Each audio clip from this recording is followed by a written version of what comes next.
Why, hello there, and greetings to you all. I am your host, the Iron Phantom, and welcome to this Halloween edition of the show, the Iron Phantom's Black Book, where, as it is a special occasion, I will tell you two short stories, all to do with Halloween. So, make yourself comfortable, and let us begin. Our first story we will tell is called The Graveyard Party. Enjoy it.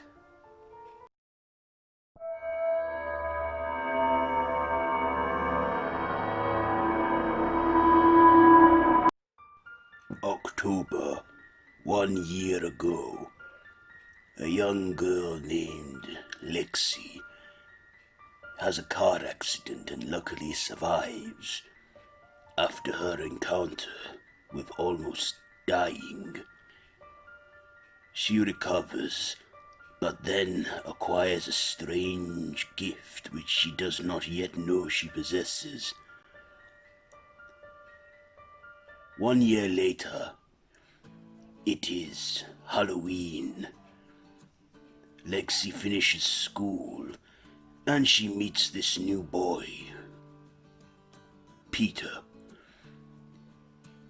He says, "You survived a car accident last year, didn't you?" "Yes, I did," said Lexi. Well, I'm grateful to be alive today. I bet you are. Say, have you got any plans later?" "Why?" asked Lexi. "Because it's Halloween and there's a party going on. You could come if you want." "Well, I suppose I could do with a good time. Say, it's strange, no one ever really speaks to me. Ever since the accident, I've been seeing things and having strange occurrences." "I know, and it can get lonely, but hey, why don't you, come anyway later and, see what it's like," said Peter. "Okay," said Lexi. "Where is this party at?" "It's at the local graveyard." "A graveyard party?" "Yes, it's fun." "Okay then," said Lexi. Later, Lexi gets into a cat costume. Her mother asks, "Where are you going?" "I'm meeting some guy at a party." "Oh, you're actually going to a party? It's good that you're going out there and doing things." "Thanks, Mom. I really need this. You know, the car accident was not your fault. Your friend had been drinking and, well, I know. We're not driving or drinking, we're just walking to the party." "Okay, well, you have fun and don't be too late." "Who is he, this boy you're meeting?" "His name is Peter." "Oh, I heard about him. This new strange boy that came about a month ago." "I know. Well, be safe." Lexi then meets Peter, and she says, "So let's go to this party." "All right, we will. You know, Halloween night, the only one of two nights a year where ghosts are most active." "What is the other night of the year?" Lexi asks. "Christmas Eve," Peter says. "So Halloween and Christmas Eve." "Yes," said Peter. "What do you think that story, A Christmas Carol, is about?" "Anyway, here it is." They arrive at the graveyard, climbing over the fence. Lexi says, "If this is a party, why is the door closed? The gates and everything?" Let's just say the owner of this graveyard doesn't know that there's a party." "All right." Lexi then asks, "Can I ask, what are you supposed to be in your costume?" "Why, I thought you would have known." I am a ghost." "You don't look like a ghost." "And that's the thing, I'm not going for the whole Casper look. I'm going for the whole, well, Ghosts can look like anyone, really. Alright then. They then find the party. People are dancing and partying everywhere. Peter comes and puts some music on his iPhone and says to everyone, let's get this party started. Lexi and Peter join the party. Peter gives her beverages and drinks and has a picnic basket for her. She asks, why are you giving me all of these? Because no one else has drinks or food, and hey, it's a party after all. Okay. They dance and sing and party and have fun whilst they see everyone in costumes, some not in costumes. She even compliments on one person's costume, saying, how did you get that makeup on? He says, I don't have makeup, I really was shot in the face back in the 60s. That is so cool as well, you're in character. As midnight approached, Peter said Halloween is coming to an end now. Then, a police car is heard. Everyone clears away. Well, not everyone. The police then come and see Lexi and Peter and say, excuse me, but what are you doing?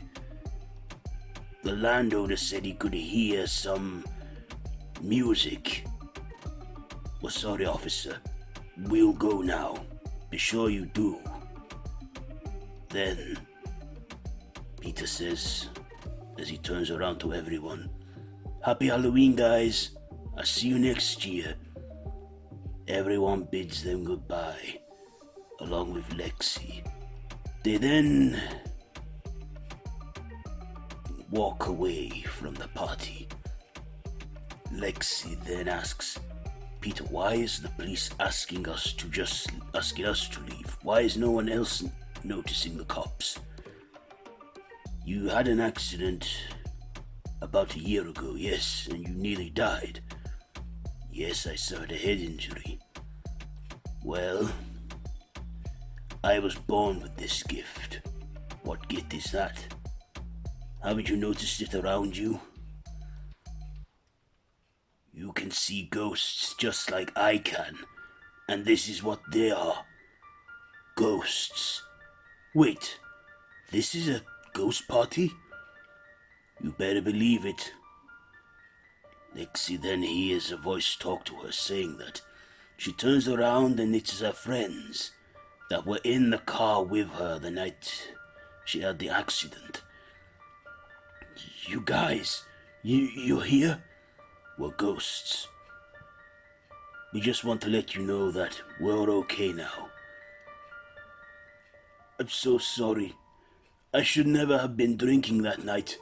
I should have known better, said Lexi. Her friends tell her it was all our faults for agreeing to let you drive. But hey, you've learned from your mistake. And we forgive you. Yeah, we do. Then she gave her friends a group hug and they faded away. Then Lexi says, so that is why I've been seeing them for a year and seeing people that is why I've seen people in old-fashioned senses, because I've been able to see ghosts this whole time and I thought I was going insane. Peter smiled and said, I know, but isn't this great? You're not alone in this, and now neither am I. Of course not, but you're not a ghost, are you? No, said Peter.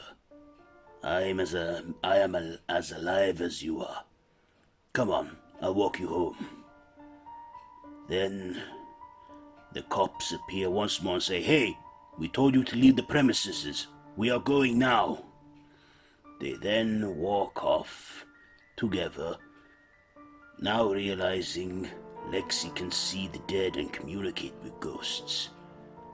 And finally, she knows her friends forgive her and she has closure.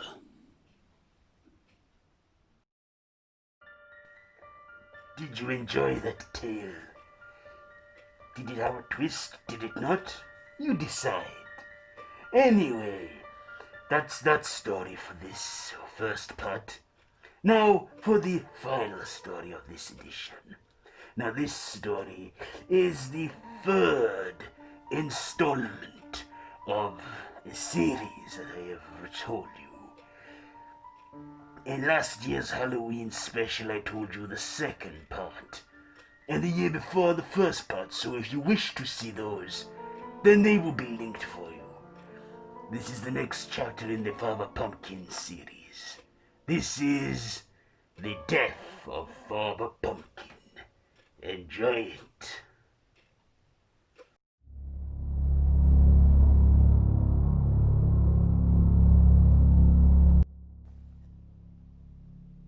October 30th, 11:59 p.m. The clock strikes midnight and it is officially October 31st, Halloween.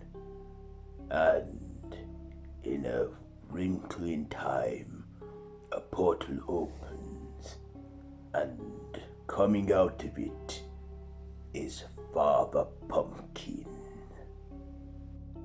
1 year had passed since Richard and Lucy's mother was taken by Father Pumpkin after she exchanged her soul for her children, being turned into a vampire. Lucy saying, "Okay, Richard, it is Halloween. Father Pumpkin should be around. We must leave candy out for him, so that we may trap him."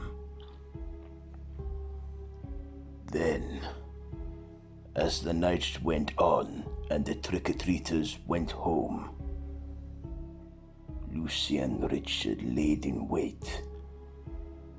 Not only that, but they planned to get a spell that would summon the Halloween King. Richard saying to Lucy, "Is this what we should be doing, a spell?" "Trust me, brother, I have been doing my research and finding out how to summon Father Pumpkin. This is the way." "How do you know this?" "I looked at a website depicting spells, summonings.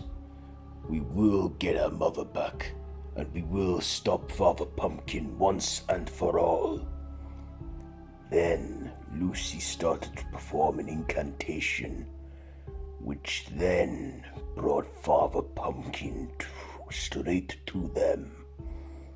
There Father Pumpkin appeared and then said, "Ah, the siblings, Richard and Lucy. How good to see you again. How long has it been since I took your mother? 1 year?"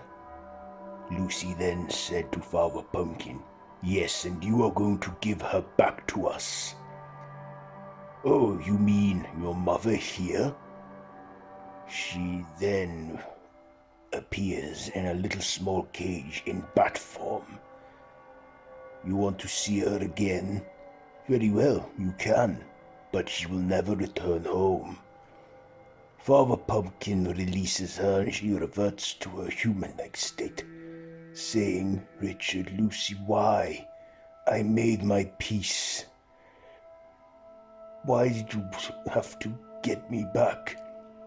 "Because, Mom, we love you. And Richard can't grow up without a mother. He took away my childhood, and I'm not going to let him take you now." "Enough," said Father Pumpkin.